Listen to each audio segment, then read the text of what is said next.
এক বৃদ্ধাকে বেধড়ক মারধর করার অভিযোগ উঠল বৌমা এবং নাবালক নাতির বিরুদ্ধে।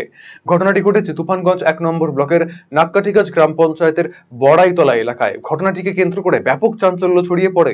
গতকাল রাতে চেঁচামেচিতে আশেপাশের লোকজন ছুটে আসে, এসে দেখে বৃদ্ধা আহত অবস্থায় পড়ে রয়েছে।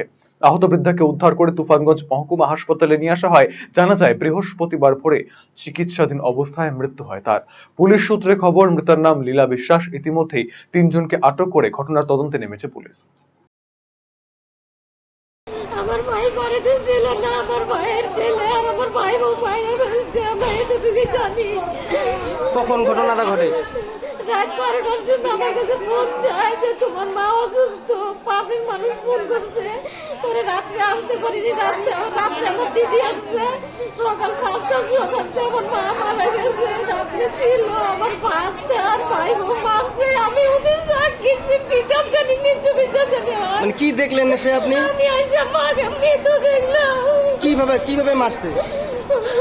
বাড়িতে কিভাবে লাথি মারছে, ঘুষি মারছে, মারার জায়গা নেই।